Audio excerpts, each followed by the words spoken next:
Today, we are talking about how to be love amidst differences.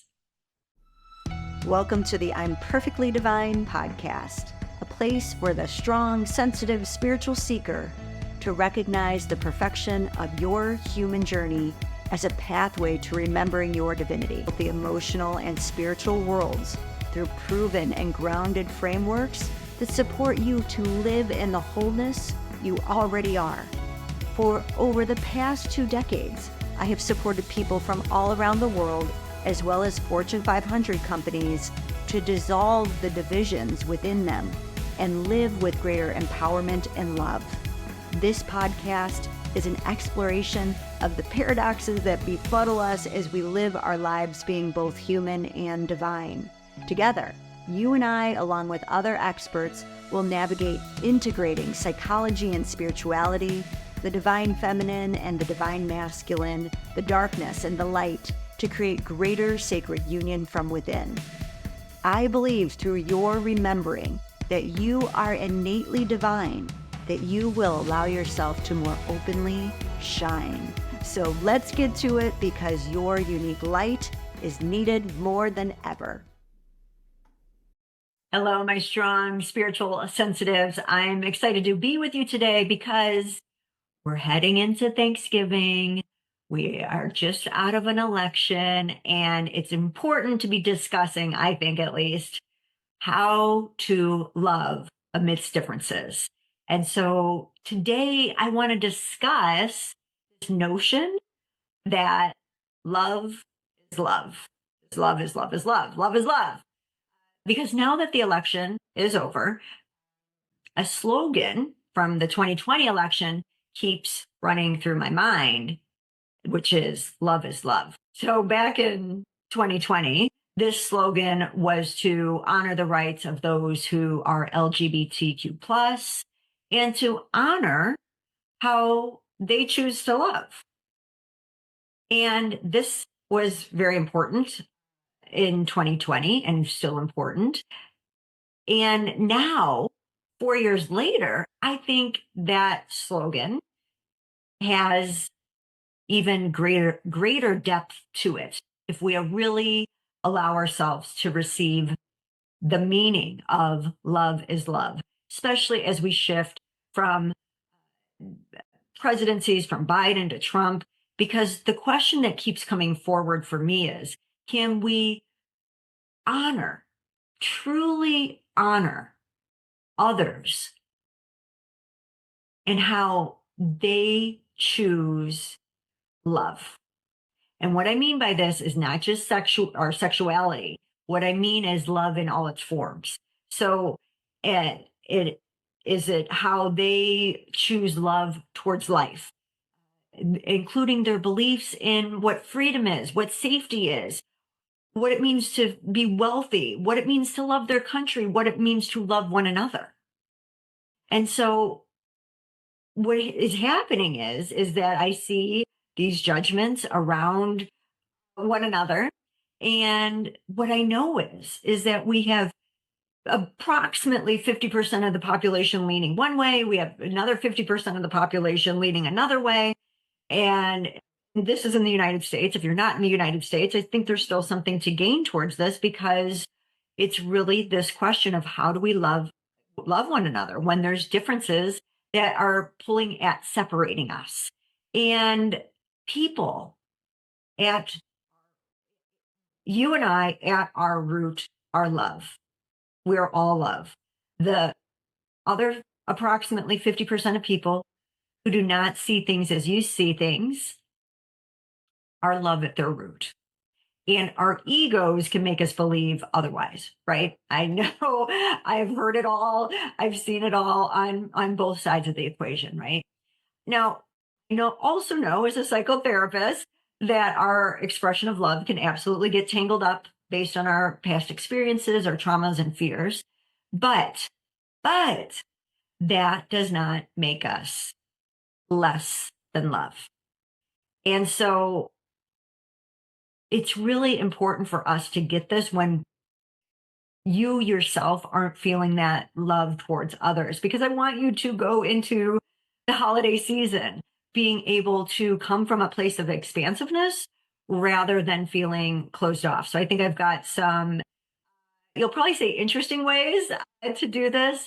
And I also just want to be real with you about the ways that I have contracted, that I have acted less than loving, especially when I haven't gotten my way. And I will be the first to admit that I have thrown some very, very powerful spiritual temper tantrums when things did not go as I've expected them to.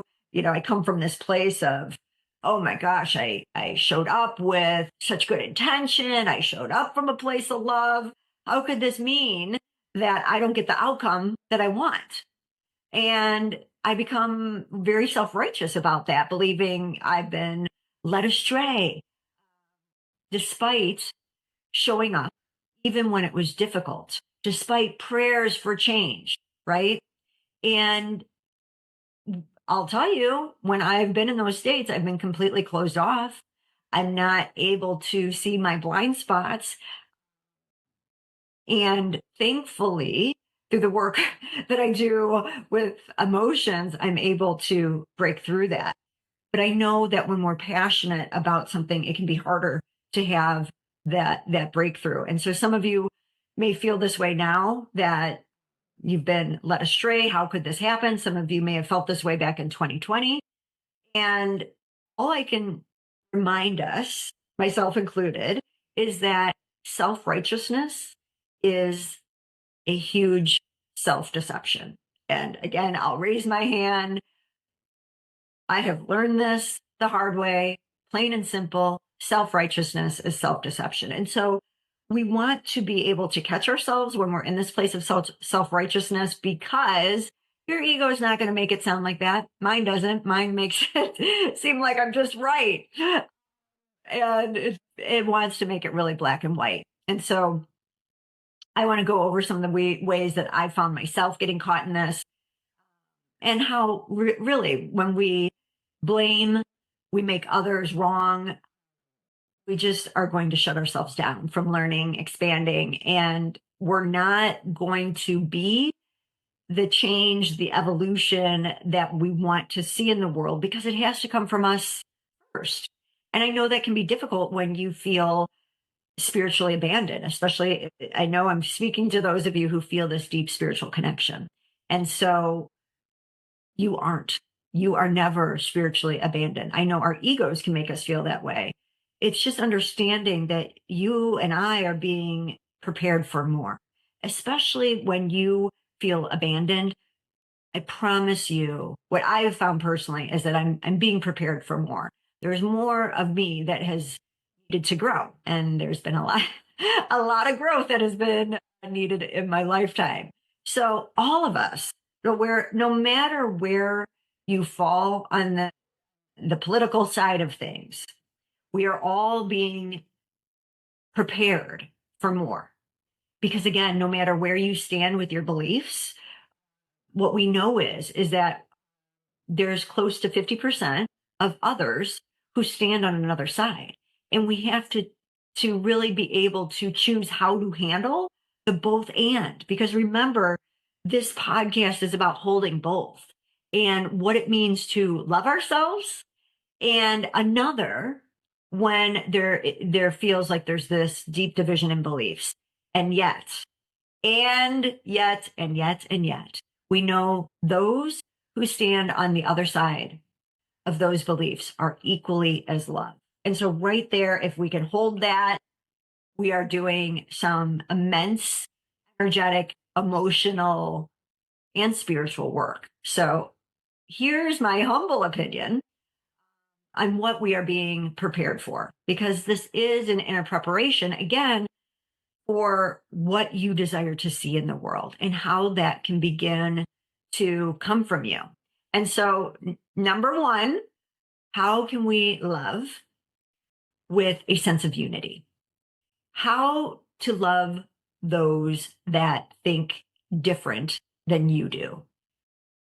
When I hear that question, I don't know about you, but isn't that just a wee bit narcissistic if we say, I only like you if you think, act, and talk like me.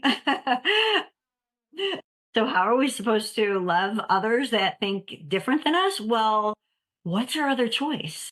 Our other choice is this. So go grab a mirror.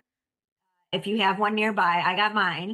We'll all grab a mirror. We'll look in the mirror. Let's say it together. Wow, your political policy is spot on, girl. Yeah, you know exactly how to handle this country and handle this world. You should be president. Yes, you got this. That's our other choice. It's just to say, yeah, I clearly know what's best. I should run for president. You think like me? Oh, you are so smart. You should run for president. Yeah. I mean, I get it. We like to talk to people who think similarly as us, but how are we going to learn from the other 50% of our sisters and brothers who are equally as smart, equally as wise, equally as loving as you are? And we can't. When we're saying, I only love you if you think and agree with me. A little bit narcissistic. I've been there too. It's okay. It's okay. And so if we have a hard time believing that, which I understand, we need to move on to the next step, which is love by seeing through your ego's blind spots. And yeah, my ego has been pretty good with creating some of these blind spots. So the first one that we're seeing all over the place is making others wrong so that you can feel right. Yeah. And so here's what I used to do before my family get togethers around politics and stuff like this. I would try to amp up my political knowledge. I'm like, all right, I got to study about this because they talked about this last time and I didn't know what they were talking about. And I would, study and try to get over policies over here. And then I would go to the family event, Thanksgiving, Christmas, whatever it is. And they would throw out some curveball at me and I'd have no idea what they were talking about. And then I would just say in my mind, like, oh, well, just more evidence that they are being brainwashed by the media that they are consuming. And guess what they're saying? The same dang thing. They're saying, well, there she is, brainwashed by the media. She has no idea about these other policies here. So let me tell you that when we do this, we are just triggering, pulling at each other's ego strings. It's like, if I pull this little piece and I'm going to manipulate you like a puppet and you're going to get all worked up and start defending yourself, right? This is what we find ourselves engaged in. And what I'm learning to lean into instead is, tell me more about why you share that piece. Like, what about that is important to you? And again, not from a place of judgment, but just curiosity. Like, I didn't even consider that. And can we be in that space of like, yeah, I didn't even consider that.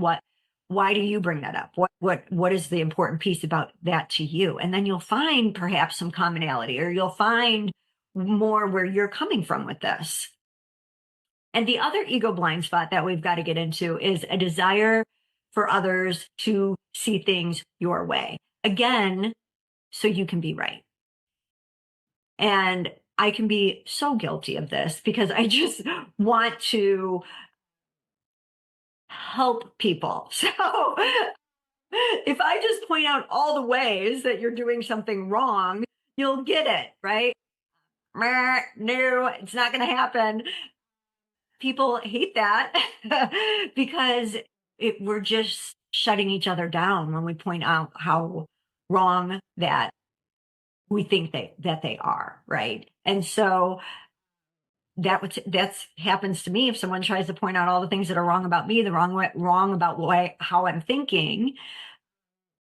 It just turns into a lecture. It's not a conversation, and it's certainly not coming from love. And then the other final ego blind spot I want to talk about is catastrophic thinking. And yes, I have gone here myself. And we do this when we allow fear to take over, when we don't get our way, and we turn into all these catastrophic thoughts. And it's another way our ego uses us to make us try to feel right. My ego will be like, okay, well, you didn't listen to me, and now all hell is going to break loose. So just wait, right? A little bit of an ego going on there, right? It doesn't mean just because we're thinking these thoughts, it doesn't mean that our fear is accurate, right? And why would we want to put our attention into all these catastrophic fears? Because that's not where our power is. Our ego wants us to think we're better by thinking all these catastrophic fears, but it's not where our power is. If we put our focus on a future A that we don't want, or B isn't yet our reality, we will get stuck in the problem of the situations that we don't want to have, and we won't make headway. And so our power is in the present moment, always, always.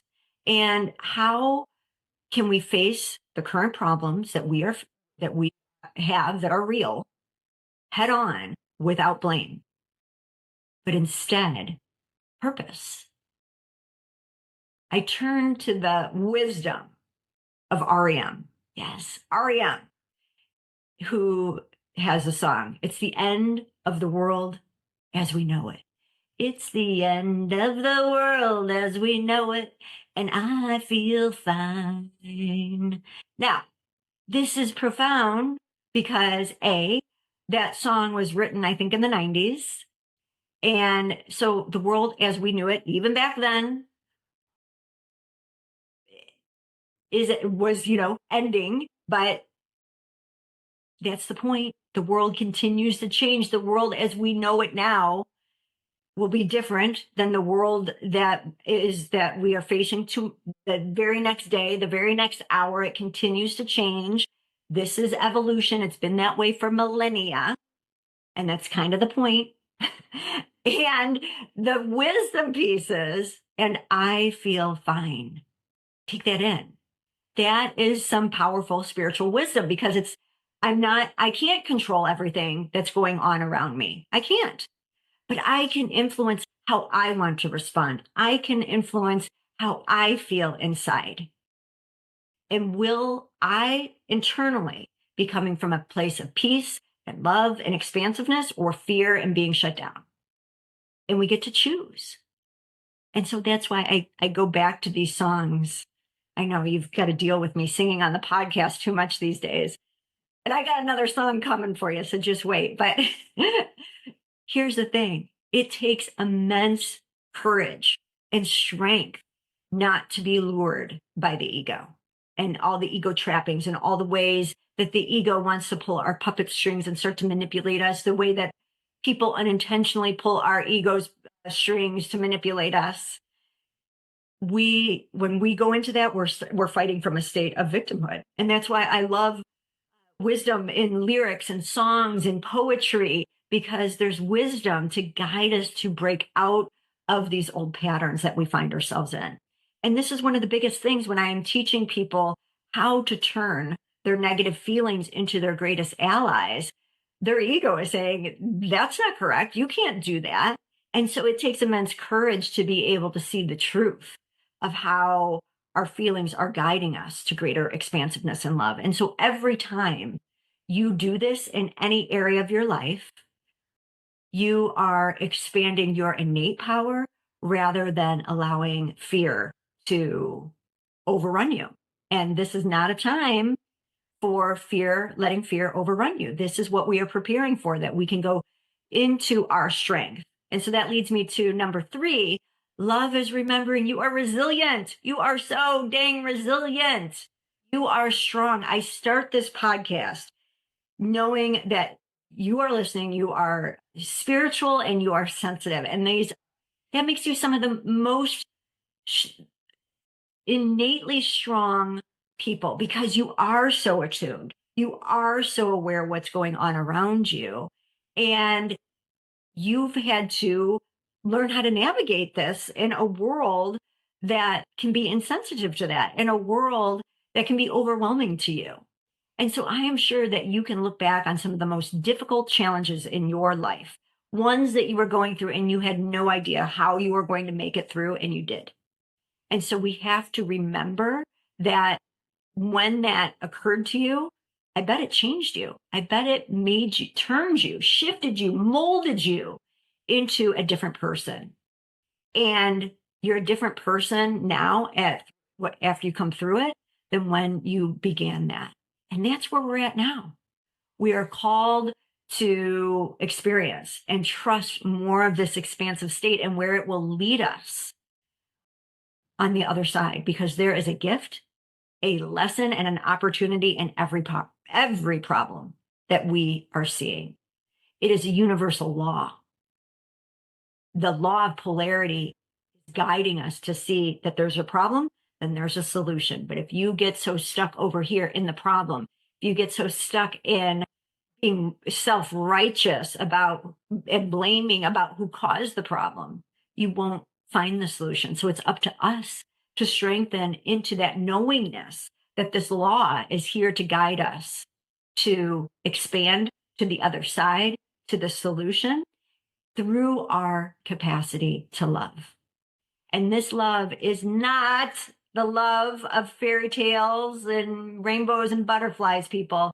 It's a love that persists, that strengthens remembering your truth. Oh, yes, you can do this. You can remember your truth.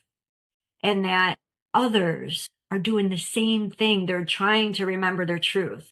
And that when you have the courage to unify us through our similarities, when it feels like there's only differences, you are holding a different energetic field that allows for more possibilities rather than us crashing down and going into that catastrophic fear that none of us want, right? So it's really up to us, all of us, not just policy, but yes, policy is very important, but the energy in which we go about our thinking, our actions, how we show up, our beliefs.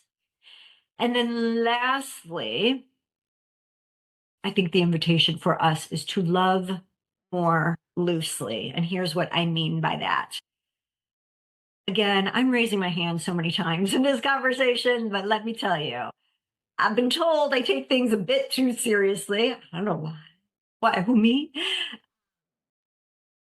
And here's the thing, when I have held on to, when I take myself so seriously, I hold on so tight to a belief.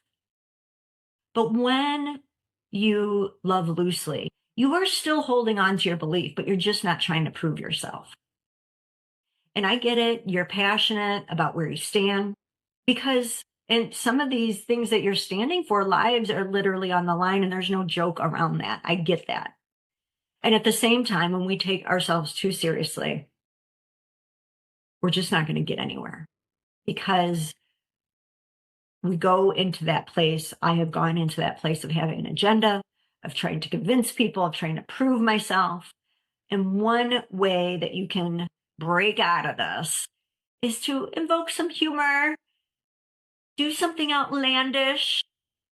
And you know me, maybe now you're learning about me, that I have these little ditties that come up in my mind. So I was thinking about this, right? I was like, okay, Thanksgiving's coming up. There's going to be political talk. And what do we do when we find ourselves just in the midst of some conversation that's just someone's droning on, and you've been there before, and you're like, oh my gosh, do I have to sit through this again? And that's when it occurred to me. The song, the ditty that came through is based on James Blunt's song, You're Beautiful. Okay. So a little different lyrics. So hopefully you can hear my lyrics as I try to sing this. So I just imagine myself, someone's droning on, and you do the most outlandish thing, and you just start breaking out into song. You're political. You're political. You're political. It's true. I thought I knew everything politically, but now I know you do. Thank you. Thank you for enlightening me. I mean, can you imagine just breaking out in the song?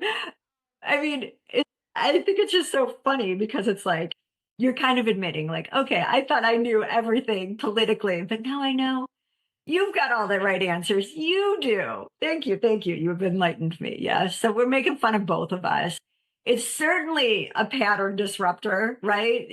You are stopping your ego from the tendencies that where your ego wants to pull you into and do something crazy. And then let me tell you, people will stop trying to convince you because they can no longer manipulate and control you because you are not falling into where their ego is trying to take a hold of yours. So I'm not going to say that I'm going to do this with my family. They already think I'm weird, so they wouldn't put it past me. So you never know. But in my mind, like just having this song that I could belt out makes me kind of happy and makes me kind of loosen the grip on anything where I would go way too serious. And if someone gets upset by it, you just give them a big, sincere hug and let them know that you were just trying to lighten the mood because the conversation wasn't going anywhere and you love them and that's it. Have fun with this. And the other thing that came through when love is love, I thought of Bob Marley. This is all about song today. I know this is the podcast. I'm not, maybe I will sing Bob Marley. Could you be loved? Oh my gosh. But I've loved reggae music forever. I didn't really realize how much of a political activist Bob Marley was, but I really appreciate his song and it made me think of, could you be loved? Be loved. So here I am singing to you again. But in it, he says, love would never leave us alone. In the darkness, there must come out the light. Could you be loved and be loved? So let's take in that love is love, that there is love despite our differences, that we don't have to have all our friends look just like us and think like us and be like us, that is our ego wanting us to be right.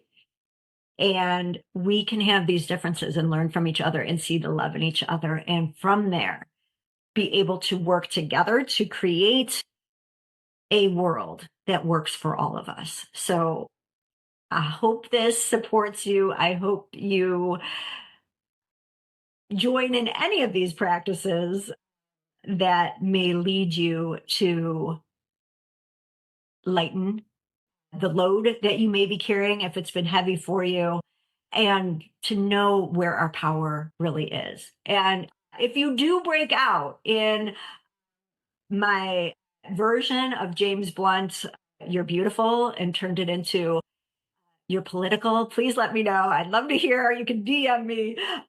Again, I'm not saying I'm going to do it, but if you do it, great.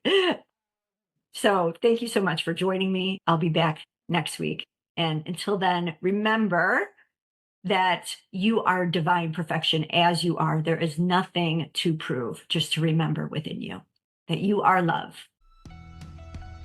I am so honored you have joined me today. If you enjoyed the I'm Perfectly Divine podcast, subscribe so you don't miss any of our power-filled episodes. Also, if you know another who is strong, sensitive, and spiritual and wants to dive deeper into emotions and ancient wisdom so they too can create profound peace and fulfillment from within, please share this podcast. Thank you again for joining me, and I look forward to reconnecting with you soon.